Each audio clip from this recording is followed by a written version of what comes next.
Assalamualaikum warahmatullahi wabarakatuh. Alhamdulillahil qail wala taqrabuz zina innahu kana fahishatan wa sa'a sabila. Asyhadu an la ilaha illallah wahdahu la syarika lah wa asyhadu anna sayyidana Muhammadan abduhu wa rasuluh. Allahumma salli wa sallim ala sayyidina Muhammad wa ala alihi wa ashabihi ajma'in. Amma ba'du. Faya ibadallah ittaqullah usikum wa iyaya bitaqallah faqad fazal muttaqun. Sidang jemaah yang dirahmati, saya menyeru kepada diri saya sendiri dan kepada sidang jemaah sekalian, marilah sama-sama kita bertakwa kehadrat Allah Subhanahu wa taala.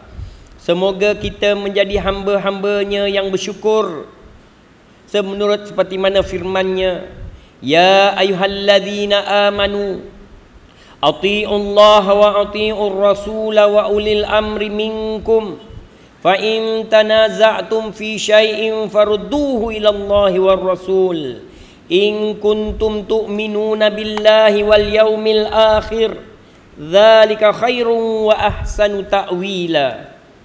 Wahai sekalian hamba Allah yang beriman, taatilah kamu kehadrat Allah dan taatilah pula kepada Rasulullah dan kemudiannya kepada ulil amri, yaitu orang-orang yang berkuasa daripada kalangan kamu. Kemudian jika kamu saling berbantah-bantahan ataupun berselisihan dalam satu perkara, maka hendaklah kamu kembalikannya kepada kitab Allah, yakni Al-Quran dan juga sunnah Rasulnya. Jika kamu benar-benar beriman kepada Allah dan hari akhirat, kerana yang demikian itu adalah lebih baik bagi kamu dan lebih elok pula kesudahannya.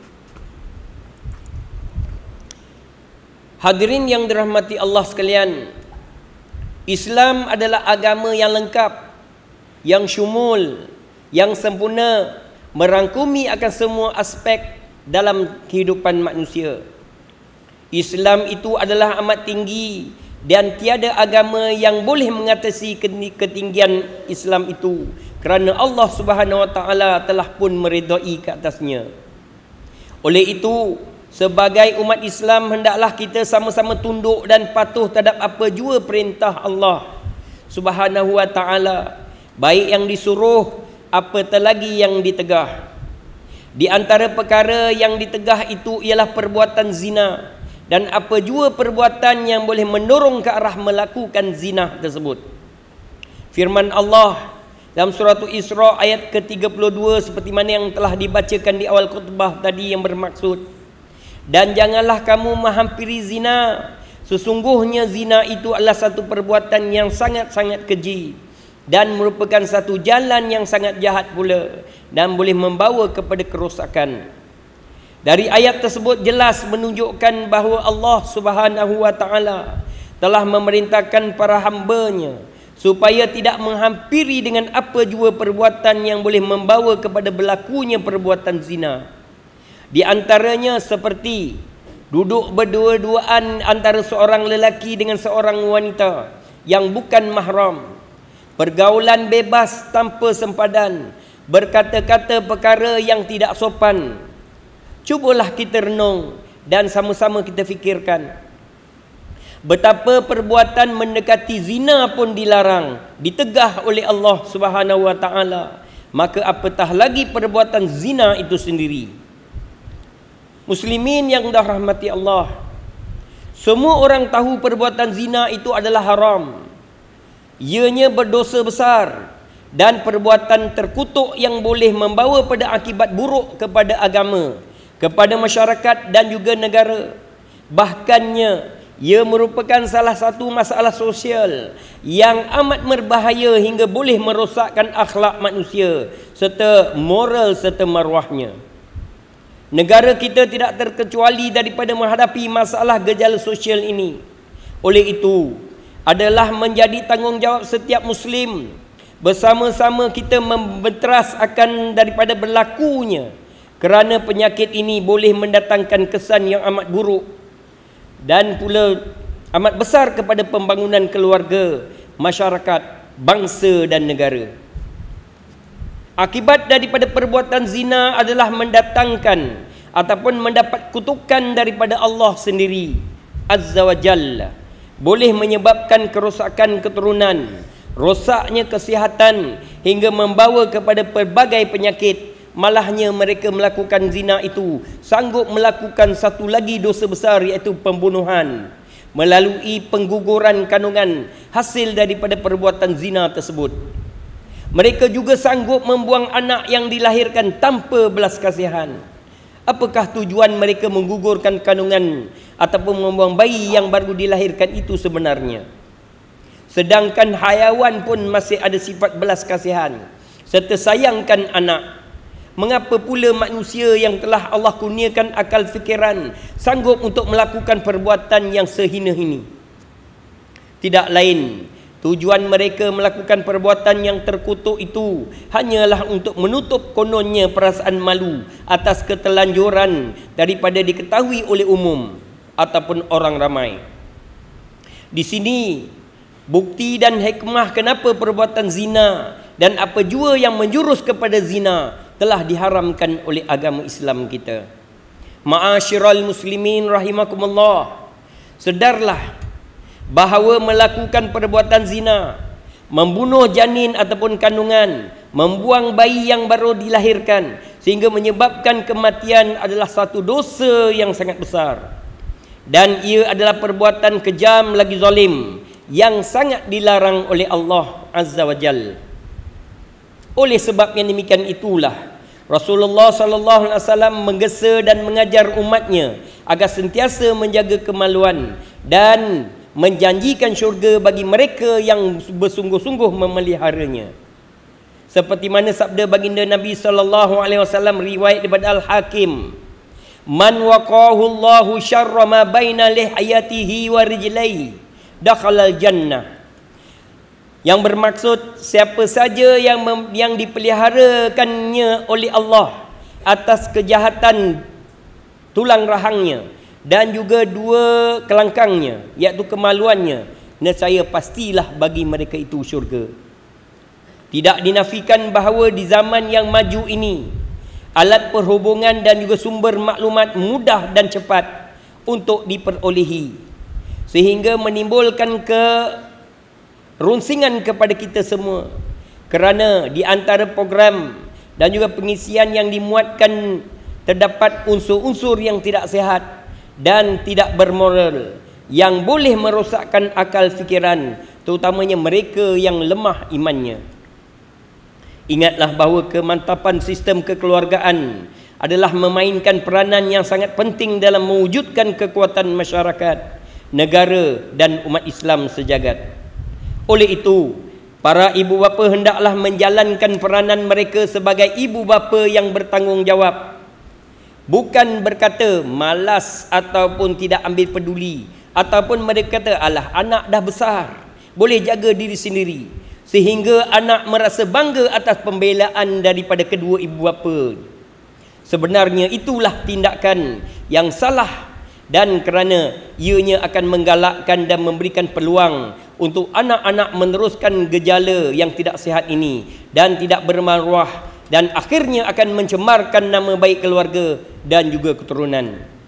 Sidang Jumaah yang dirahmati Allah, akhirnya bersama-samalah kita berusaha mengawal dan mencegah penyakit sosial ini daripada terus merebak, terus berlaku dalam kehidupan masyarakat kita, kerana kesannya adalah terlalu berat yang melibatkan akhlak keturunan, mencemarkan kesucian Islam, mendatangkan masalah kepada negara yang kesudahannya akan melumpuhkan harapan untuk melahirkan generasi muda yang diharap-harapkan untuk membangun, memaju, memimpin negara di masa akan datang. Firman Allah surah At-Tahrim ayat yang ke-6 yang berbunyi, A'udzubillahi minasyaitonirrajim. Ya ayyuhalladzina amanu qu anfusakum wa ahlikum nara wa quduhan nas wal hijarah 'alaiha malaikatun ghilazun shidadun la ya'sunallaha ma amarahum wa yaf'aluna ma yu'marun. Wahai sekalian orang-orang yang beriman, peliharalah diri kamu dan juga keluarga kamu daripada azab api neraka yang bahan bakarnya adalah manusia dan batu-batu berhala. Neraka itu dijaga dan dikawal oleh malaikat-malaikat yang sangat keras kasar layanannya. Mereka tidak menderhakai Allah dan tidak pernah menderhakai Allah dalam segala yang diperintahkan kepada mereka, dan mereka pula tetap melakukan segala apa yang diperintahkannya. Barakallahu li wa lakum bil Qur'anil azim wa nafa'ani wa iyyakum bima fihi minal ayati wa dzikril hakim wa taqabbala minni wa minkum tilawatah innahu huwas samiul alim. Aku li qauli hadza wa astaghfirullahal azim li wa lakum wa lisairil muslimina wal muslimat wal mu'minina wal mu'minat fastaghfiruhu fa ya fawzal mustaghfirin wa ya najatat taibin. Alhamdulillah hamdan katsiran kama amar. Asyhadu an la ilaha illallah wahdahu la syarika lah, iqraran bi rububiyyatihi wa iraman liman jahada bihi wa kafar. Wa asyhadu anna sayyidana Muhammadan sayyidul bashar sallallahu wasallam ala sayyidina Muhammadin wa ala alihi wa sahbihi mattasalat ainun bi nazarin wa udhunun bi khabar. Amma ba'du, faya ibadallah ittaqullah usikum fima amar wantahu amma nahakum anhu wa zajar. Wahai hamba Allah sekalian, ingatlah bahawa dunia ini merupakan tempat tumpangan untuk sementara, sedangkan akhiratlah sebenar-benarnya tempat yang kekal abadi untuk kita semua selama-lamanya. Oleh itu, marilah sama-sama kita berbakti kehadrat Allah untuk mendapatkan kebahagiaan serta menyelamatkan diri kita daripada siksaan azab nerakanya.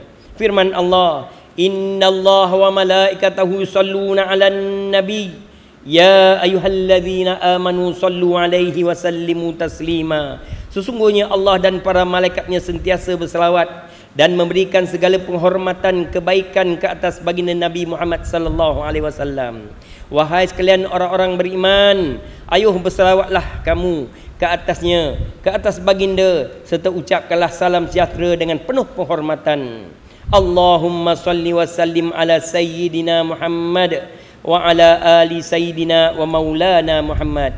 Marilah kita bermohon kepada Allah Subhanahu wa taala semoga Allah meredai akan khalifah-khalifah Rasulullah sallallahu alaihi wasallam, yaitu Sayyidina Abu Bakar Siddiq radhiyallahu an, Sayyidina Umar bin Khattab radhiyallahu an, Sayyidina Uthman bin Affan radhiyallahu anhu, Sayyidina Ali bin Abi Thalib radhiyallahu anhu wa karamallahu wajhahu, dan juga sahabat-sahabat baginda yang sama-sama berjuang menegakkan agama Allah yang maha suci ini. Juga kepada bapa saudara junjungan Sayyidina Hamzah dan Sayyidina Abbas radhiyallahu anhuma, cucu baginda Sayyidina Hasan dan Husain radhiyallahu anhuma, putri baginda Sayyidina Fatimah Az-Zahra radhiyallahu anha, isteri-isteri baginda Sayyidina Khadijah, Sayyidina Aisyah dan lain-lainnya radhiyallahu anhum ajma'in. Seterusnya kepada sekalian kaum keluarga, sahabat-sahabat, pengikut-pengikut sahabat dan mereka yang menuruti mereka itu semasa hinggalah ke hari kiamat radhiyallahu anhum ajma'in.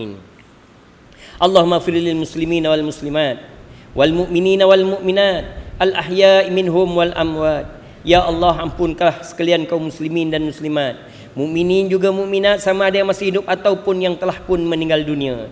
Ya Allah, kurniakanlah juga kemuliaan dan juga kesejahteraan kepada mereka yang berjihad dan menafkahkan akan harta mereka ke jalan-Mu ya Rahman, seperti pembayar-pembayar zakat, pewakaf-pewakaf dan seumpamanya. Ya Allah, kurniakanlah taufik hidayah, kekuatan, kejaraan, pertolongan kepada ketua-ketua negara-negara Islam dan raja-rajanya, khasnya kepada Abdul Haris Syariatik, Sultan Ibrahim Ibn Al-Marhum Sultan Iskandar, Sultan yang bertuan bagi negeri serta jajahan Taluk Johor Darul Ta'zim, dan kepada Raja Zari Sofia bintu Al-Marhum Sultan Idris Shah, Tengku Ismail Ibnu Sultan Ibrahim Tengku Mahkota Johor, putera-putera dan putrinya, kaum kerabat diraja serta rakyat sekalian. Allahumma a'izzal Islam wal muslimin wahzulil kafarata wal mubtadi'ata wal musyrikin wa kullaman huwa amanhu aduwan lid-din. اللهم فرج هموم المسلمين واقض الدين على المدينين وأحسن خلاص المسجونين واجعل هذا البلد آمنا مطمئنا ورخيا وسائر بلاد المسلمين آمين يا رب العالمين اللهم اكتب السلامة والعافية لنا ولعبيدك الحجاج والغزاة والمسافرين في البر وبحرك وجوك من أمة محمد أجمعين اللهم أدخلنا وذرياتنا وأصولنا وفروعنا جنة مع الأبرار يا عزيز يا غفار يا رب العالمين ربنا هب لنا من أزواجنا وذرياتنا قرة أعين واجعلنا للمتقين إماما ربنا اغفر لنا ولإخواننا الذين سبقونا بالإيمان ولا تجعل في قلوبنا غلا للذين آمنوا ربنا إنك رؤوف رحيم ربنا آتنا في الدنيا حسنة وفي الآخرة حسنة وقنا عذاب النار والحمد لله رب العالمين عباد الله إن الله يأمركم بالعدل والإحسان وإيتاء ذي القربى وينهى عن الفحشاء والمنكر والبغي يعظكم لعلكم تذكرون فاذكروا الله العظيم يذكركم واشكروه على نعمه يزدكم ولذكر الله أكبر والله يعلم ما تصنعون أقيموا الصلاة